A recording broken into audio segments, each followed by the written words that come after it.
Welcome, everyone, to this episode of Recovery Rockstar. My name is Melinda White. I'm a person in long-term recovery. What that means to me is that I haven't had to use a mood or a mind-altering substance since December 28, 2011.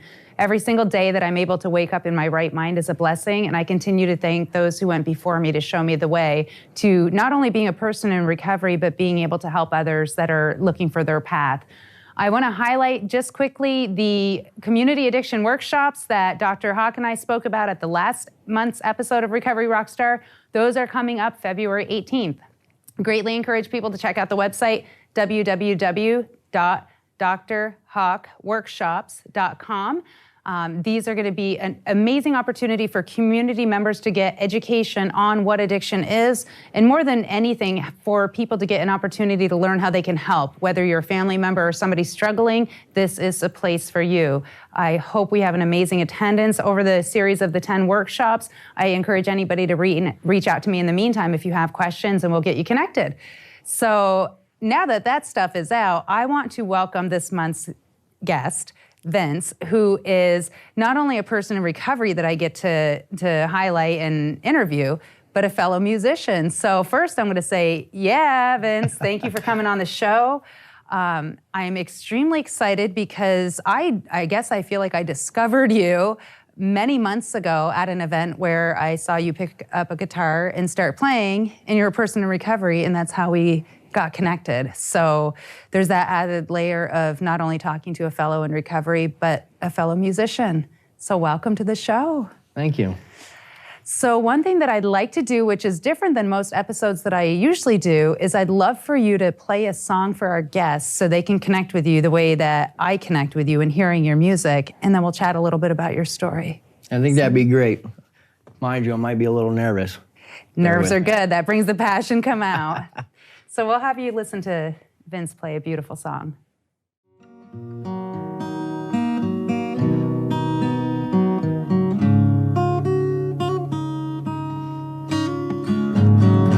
You don't have to be in prison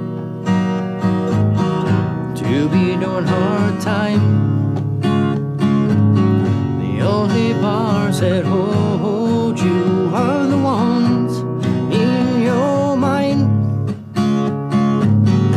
Chains that bind can't take your inner peace if you can't find freedom here. Never find it in the streets. Oh, you'll never find your release.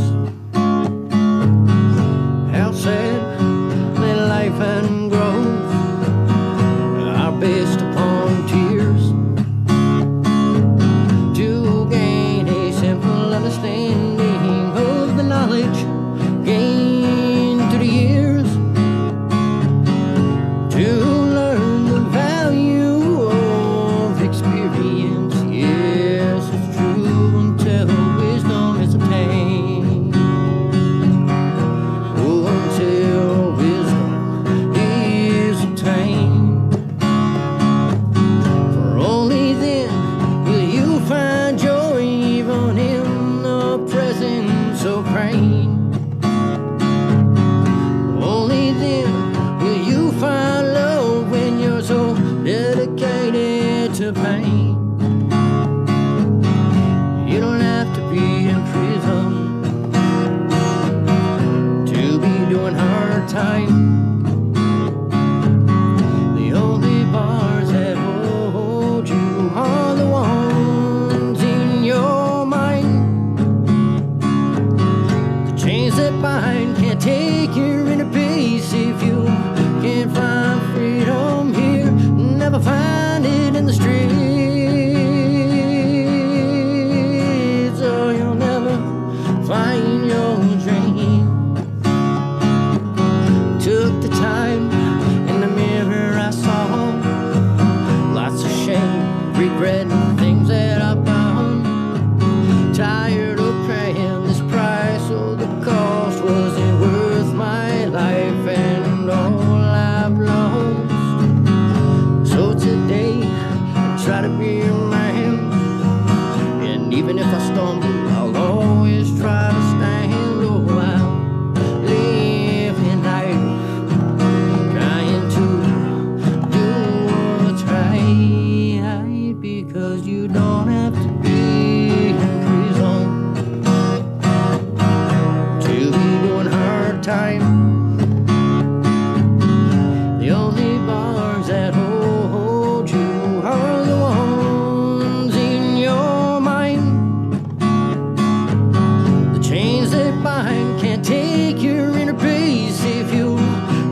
Vince, you're amazing, and I'm going to tell you something too. You're the first person who got me to cry before we even started the show, just in a good way, just listening to you warm up and practice and play. So tell me a little bit about where you grew up, where you're from. Well, born in South Carolina, parents split, went to California, and then it's been back and forth from California to Vermont. Okay. And around what age did you land in Vermont, I guess, first off? With the custody and stuff going on, about 8 or 9, I started coming to Vermont. Okay. And in your younger years, about what age were you, if you recall, when you started kind of messing with substances, experimenting? I remember California when I was in California. I can't really remember the age. I was young, though, like 11, maybe 12. And what were you experimenting with at that time? At that time, it was cigarettes, weed, and a few other things. So a lot of common things that we hear people say are like the gateway. Yeah. Can you tell me a little bit about what happened in your life for you to start deciding that maybe you had an issue with substances? Well, for me, it's, I was confused for a long time, in a fog, I guess, and it really hit me when I realized I was pushing everybody I loved away. I was being very, when I look back on it, I realized I was very selfish. Right. With a lot, my point of view and my perception was geared only towards me. Right. And compassion and empathy at that point in time weren't really a part of how I dealt with things. And is it safe to say, too, that although you ended up being extremely selfish, in hindsight, that was probably not your intention? No. But it's where the disease took you? Yes. And can you tell me a little bit about if there was an event or something that made you realize, I've got to make a change in my life? Well, I kept getting locked up, prison and jails, stuff like that, and I've almost lost my life multiple times. And it was in prison, I guess. That's where it first started in California, where I realized that, if I continue down this road, the violence, drugs, and all that kind of stuff, that, be like one of my cellies who was, 60, 70 years old, talking about all the drugs he'd done and this, that, and the next thing, and he didn't amount to nothing, had no family. Right. And, he destroyed his own life, and I could see that's where my path was heading. That's what I was doing, self-sabotage. Right. We're good at that, too. Yeah. It's interesting how that almost comes naturally to a person with addiction. Yeah. So approximately how old were you when you got out of jail and you decided to make a change? Well, it was 2013 when I got out of prison in California, and I decided to come back to Vermont, and I've been here since. Stopped with most of the violence, but, drug addiction came back around for me. Okay. And I still wasn't finished with it. And it was like an emotional battle, because every time I started using and stuff, I'd completely isolate and separate myself from anybody I cared about. Not really thinking about how that affected them, just about myself. Right. Once again, I was selfish, just, I'd cleared myself of the violence, really. Mm-hmm. I haven't dipped back into that or done anything like that, but the drugs got a hold of me again.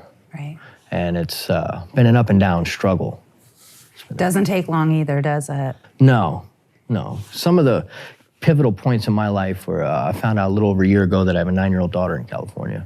Wow. Yeah, and she got taken into state's custody, and I got a phone call and asked to do a test to see if she's mine. Yeah, paternity test. Yeah.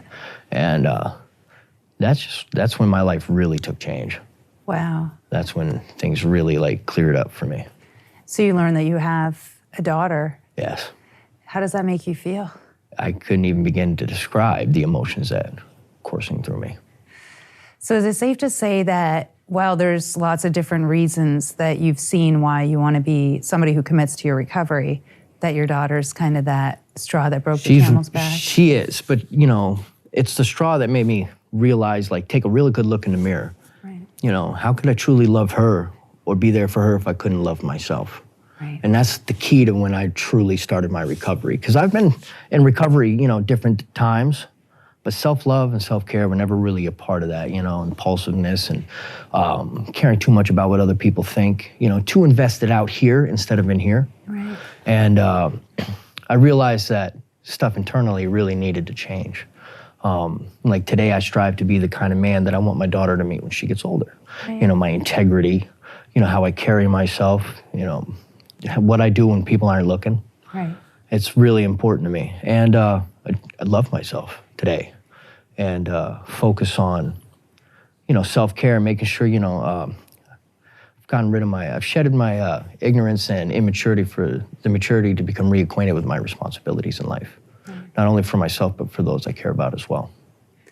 So what I love is that, what I'm hearing in a short time is a huge transformation, and that's something that I'm blessed to get to hear every time I interview anybody, in recovery. So it sounds like you recognize, obviously, the value of learning how to forgive yourself, learning how to love yourself. Where did you learn to seek this kind of wisdom? Are there different practices that you've put in your life? Are there specific, maybe, people that you watched, or? I overcame some fear. Because, the difference between knowledge and wisdom for me is you can understand something and know about it, but until you apply it, and that's the wisdom. Like, I've known for years what I've needed to do, but I've never applied the knowledge when, it's easy when things are going good. Yep. But when things get hard, that's when it's tough to have faith and to take what you know and implement it, Is it safe? So, and when you say have faith, that means that you must have some kind of a spiritual practice as well. Absolutely. What does that look like? Well, I look to places in my community where I can find people of like mind. I've been through stuff that I've been through that I can relate to. Spend time visiting those places, becoming acquainted with people that had a true understanding of where I've come from. Right. And and it helped me build brand new relationships, good relationships, healthy relationships. Right. And it's interesting because, learning from peers, spending time with peers, which is basically other people in recovery, regardless of the path that people take for their own recovery journey, feels like those are the people that we learn best from. I know for myself, I found somebody else who was in recovery, and I think a lot of it is that immediately I trusted her. So, being a new person who was new in recovery, and believe me, it took many trips to different places to finally commit to it, but I trusted her because I didn't feel that person's going to judge me. That person has managed to not pick up for X amount of years. I know they've been through hell and back, and automatically they have credibility in our eyes. So it sounds like you're finding a lot of value with meeting other people who are in recovery. Absolutely. I think a big part of it for me is realizing that my past doesn't have to define me. It's what I do about it that matters. Love it. And I'm surrounded by people, that have what I want. Right. And, the other big thing in my recovery is it's not just my journey. Everybody says that everybody's got their own path, but my journey and my path includes people I care about. I got family that now do what they can to help me. Right. And show their love and appreciation for the way that I've handled myself since I've really started to get my act together. And just people in the community who've done things for me that I'm not used to, going out of their way for me. And I'm like, I don't even really know you that well, but you're putting yourself out there for me like this. It opened my eyes. Yeah. And is it safe to say that as time goes on and you continue to see those things happen for you, that you've gotten to a point where, and I think you touched on it, you've got some self-acceptance. You've learned how to value yourself. Absolutely. Yeah. I've been a firm believer too that, that whatever you believe in, for me, I call it God, but that God has a plan. And I don't pretend to know what that is, right? Because I have no idea. But there's obviously something really special about you for many reasons, but I'm just gonna, again, keep it to the little bit that I know about you, is that with all of the traveling and different events and places I go, it's not super often that in my, not even my head, in my heart, it's like, you have to get this person highlighted somehow. But I'm gonna leave the results up to, the powers that be. But there's something very special and unique about how you tell your story, not only chatting, but through music. And that's what I had heard from you that day that we were talking. So I am gonna ask you to play another song and incorporate some of the emotion that comes along with your story. But before I take the time to have you grab your guitar again, is there anything that you feel that you would like to get out to somebody who might be listening, who might be struggling with addiction and think that there's no hope? Absolutely. Understand that the path isn't gonna be easy. Life, the one consistent thing in life is struggles. It's just, attitude is one of the biggest things for me. I believe 10% of life is what happens to you, 90% is how you deal with it. You realize that every storm runs out of rain. It's important, because those used to be life and death for me. And don't forget to love yourself every day. I love it. Well, I really appreciate you coming on this show. I have a feeling that this is not the last you and I are going to be speaking. I strongly encourage you too, if I don't see you again down the road, to keep that music alive, because I don't know for you, I have enough time to ask you this question and get an answer too. Is music your recovery? Is that a part of your recovery? Music is one of the ways that allows me to, I was so closed up I didn't allow myself to feel often, shut right down. Music is an expression of my feelings. It's how I cope. It's one of my coping skills. And it's just, you know, it allows me to go places inside here that I probably wouldn't have found a way to without it. Yeah, I can identify with that same thing. When I was early in my recovery, I got lost on my piano for many, many, many, many hours, to a degree that would be considered unhealthy in my life today, because I found more balance. But at the time, it's like, you know what, if I've got to replace the game with this is what I'm going to do. And scientifically, what my music does to us emotionally and spiritually, it's one of the most healing things. So it's been a blessing to talk to a fellow musician, a fellow person in recovery. I want to thank the guests, and I'm going to be asking Vince to pick up his guitar again and play another song.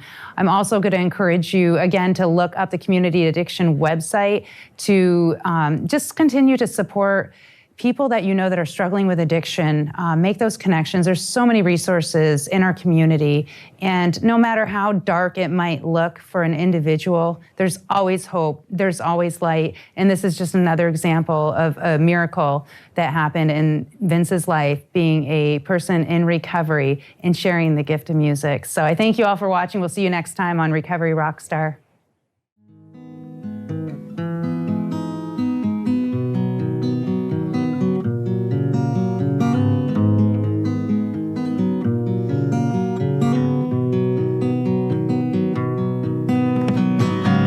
As I lay me down to sleep, I pray the Lord my soul to keep. Should I die before I wake?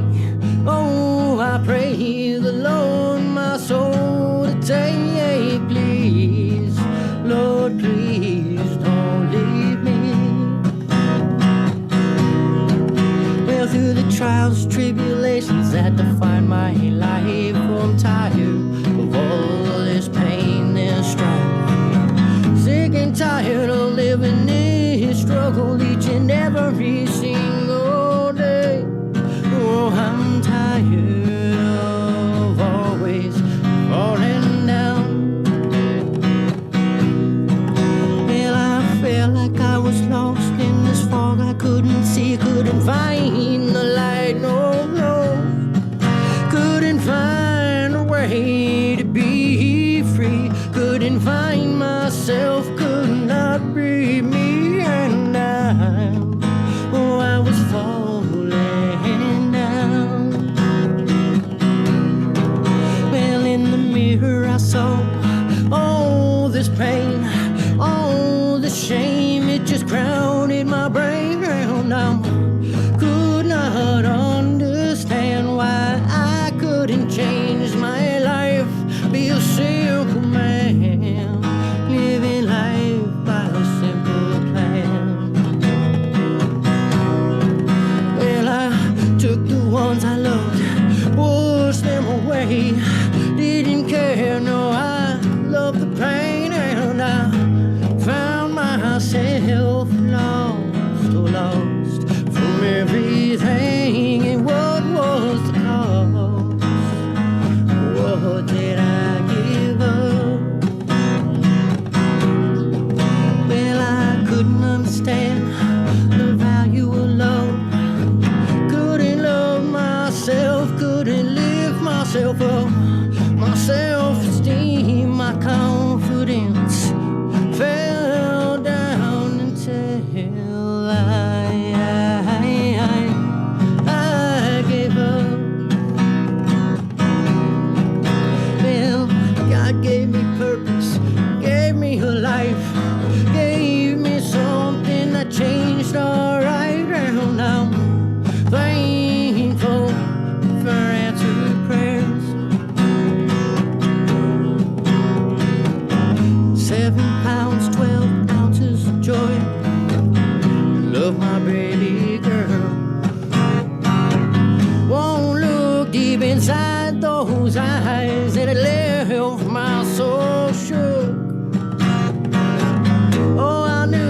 something just had to give.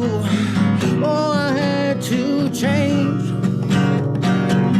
And I found the answer in the mirror scene. Oh, I had to surrender, let go. I had to give it a shot, take the risk. And I did not give up. On my knees, hands together, I prayed. I screamed, Lord, please don't leave me. I need, oh, I need, yes, I need your love on me. Please help me become the man I know I need to be. So I woke up early and I gave it a shot. I tried love instead of pain. Tried to be okay. A simple man with a simple life, trying to live my simple plan. And I took it one step at a time. Well, when I started to love myself, my family came back. Oh, I found freedom from that. When I decided to give it a shot, take the risk, I'll tell you now, it was my biggest wish. Oh, I'm a father now. Well, I just do the best that I can to be the kind of man I want my daughter to meet when she gets older. And look to the sky, I'm on my knees, Lord, help me, because I don't know what I'm doing. And in my dreams, I heard him speak. Beside, I'll walk you even when you're weak, and I won't leave you if you don't leave me too. And I'm doing okay today. As I lay me down to sleep, I pray the Lord my soul to take. And if I die before I wake,